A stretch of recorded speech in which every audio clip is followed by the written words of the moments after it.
A mutant made of toxic waste just made soda look dangerous? Here's the story of the $5 million campaign that turned water into rebellion. Liquid Death didn't lecture teens about sugar. Instead, they cast Peter Dinklage, Game of Thrones, also, I believe, in Elf, which comes around the Christmas season, as the Toxic Avenger to warn kids that even radioactive mutant wouldn't touch soda.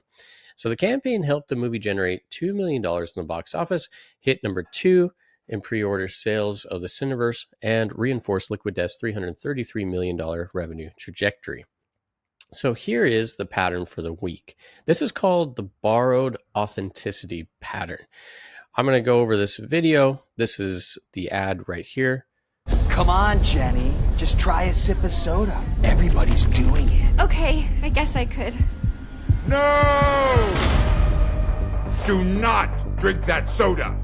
Do not drink that soda, right? This is a PSA style or genre of advertisements where they're going to instruct you on the dangers of something, right?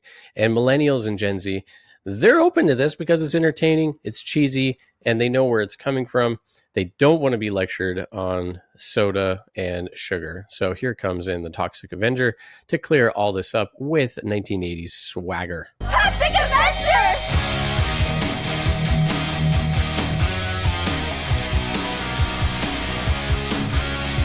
Hey, we're drinking soda over here, and you're not invited, you disgusting freak. It's true. I'm arguably the most unhealthy person on the planet. I fell into a vat of toxic waste, and I have this tumor growing out of my forehead.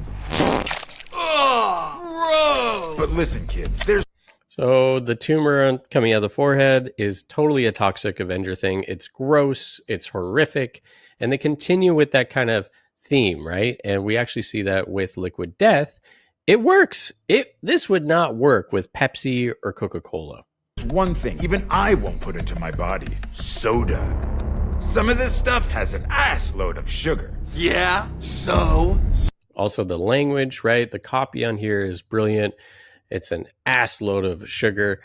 Pepsi, Coca-Cola, they already know that they have tons of sugar in their brand, and they don't. That really doesn't fit their messaging. So, scientists are linking sugar to diabetes, which can lead to limb loss. Limb loss? Here comes the horn. Yeah, right. Oh, wow. This one is actually 72 grams of sugar. That can't be good for you. That's why I drink Liquid Death soda-flavored sparkling water with 90% less sugar than top sodas. Each can has just 10 calories. So the next time you're reaching for a sugary soda, think about how hard it'd be to do without an arm. Then reach for... Right, so it's funny, it's comedic, and they're just selling water. How amazing is that of Liquid Death to not hijack this brand, but actually to join, to pair with this kind of theme. So what is the borrowed authenticity strategy? You're partnering with cult cultural assets to co-opt their credibility, the tone, right? The horror, the disgust, and a passionate fan base. Those who watch Toxic Avengers, they are a passionate fan base. They're not your average kind of group, but they're dedicated, they're devoted. So create content that feels like entertainment and not advertising. And so what did Liquid Death do? They partnered with Trauma's 40-year cult horror franchise during the Toxic Avenger film release. This was around August 29th of this year, 2025. Peter Dinklage crashed high schools as a mutant to deliver an anti-soda PSA. And the business result was at under $5 million total campaign budget, including film marketing, which is not bad considering you have Peter Dinklage. And it generated $2 million in the box office, achieved number 2 pre-order sales in Cineverse history, and contributed to Liquid Death's 26.6 revenue growth to $333 million. So Liquid Death really benefited from this pair, probably the most out of the two. And why does this work right now? First off, I mentioned this a little earlier, cultural exhaustion with ads. Gen Z skips traditional advertising. They reward entertainment that feels authentic, and 75% want brands to make them laugh. So it fits for that audience there. Then you have what we call legacy brand paralysis. Coca-Cola, PepsiCo, they just cannot partner with rated R horror mutants. Their legal teams and brand safety reviews kill edgy moves like this. So they don't do horror, they don't do gross, popping tumors coming out of your head. And that creates some defensible territory within this marketing strategy. The third reason why this worked right now is earned media multiplication. The campaign ran across digital, social, and even Times Square billboards. Press coverage amplified reach far beyond paid placement costs. And the fourth reason is just this timing advantage. 12 to 18 month window, really before copycats join into this approach. You have to have fast execution. It has to fit your brand really well. But you know what? This isn't the only place where this has worked. It didn't only work for Liquid Death. It also worked for Old Spice, Dollar Shave Club, and Poo-Pourri. So over here, you can see some of these videos. Hello, also in our ladies. newsletter. Look at your man. Now back to me. Now back at your man. Now back to me. Sadly, he isn't me. But if he stopped using lady-scented body wash and switched to Old Spice, he could smell like he's me. Look down. Back up. Where are you? You're on a boat with the man your man could smell like. What's in your hand? Back at me. I have it. It's an oyster with 2 tickets to that thing you love. Look again. Now there's the tickets are now. Right. So if you have ADHD, this is a great campaign for you. They capture your attention. And what did Old Spice do here with the borrowed authenticity? Well, they borrowed YouTube's absurdist humor culture to get rid of the old man brand image of Old Spice. And the results were that sales jumped 107% in 1 month, and they became the #1 men's body wash in the US. And they're not the only ones. Dollar Shave Club as well. Hi, I'm Mike, founder of DollarShaveClub.com. What is DollarShaveClub.com? Well, for $1 a month, we send high-quality razors right to your door. Yeah, $1. Are the blades any good? No. Our blades are f***ing great. Each razor has stainless steel blades, an aloe vera lubricating strip, and a pivot head. It's so gentle a toddler could use it. And do you like spending $20 a month on brand name razors? 19 go to Roger Federer. I'm good at tennis. And do you think your razor... It's a great video. I mean, he even misses the tennis ball. And this whole thing costs about $4,500 to film. And what are they borrowing here? They're borrowing the authenticity of YouTube creator aesthetic. It's a very short budget. It's raw. It's just kind of like this film right here, right? I'm just filming in my office, right? Got 12,000 subscribers in 48 hours, and they sold to Unlever later for $1 billion 4 years later. And the third example is Poo-Pourri, Girls Don't Poop ad in 2013. You would not believe the motherload I just dropped.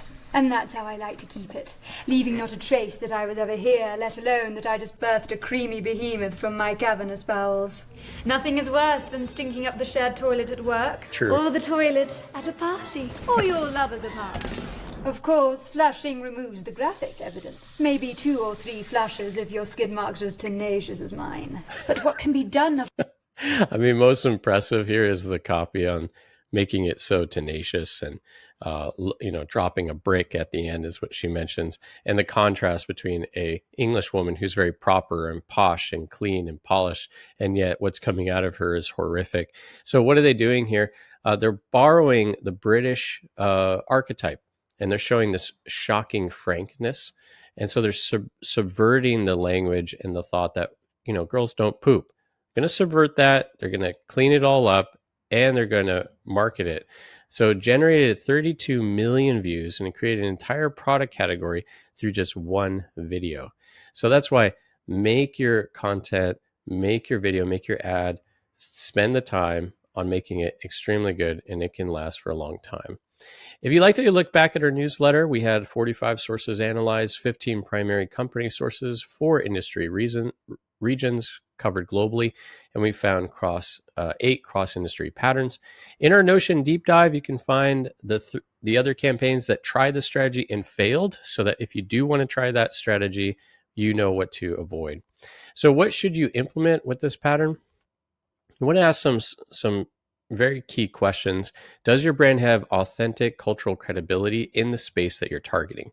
Liquid Death has a big picture of a skull flaming, and it fits with the Toxic Avenger brand. Can you identify cultural assets your audience already loves and respects? Find that cult following and appeal to their best senses. Do you have channels and community to amplify the content organically? And the red flag, if you're a legacy brand trying to force edginess, audiences will reject it immediately. So authenticity just can't be faked, but it can be borrowed from the right partner. You can review our implementation strategy a little later if you like. And my take is that some people are going to really try to find cult IP partnerships, but they're missing the deeper insight. And the real pattern here is what I call structural competitive advantage. Liquid Death didn't just execute better, they operate in a territory where big soda literally cannot follow. Their legal teams, brand safety reviews, mass market positioning make edgy partnerships just structurally impossible. So that became a territory where they exploited. And there's a bigger opportunity here. Don't just borrow authenticity, build systemic processes that let you move fast when cultural movements emerge. Liquid Death has an in-house creative team that shipped this in weeks. Most brands might spend months in approval hell. Well, that's it for now. Again, this is the Strategy Signal. We see what works as a part of Vibe, our creative digital marketing agency, all-in-one turnkey agency for every need. If you'd like to subscribe, click on below, and we'll see you next week. Catch you later, and bye for now.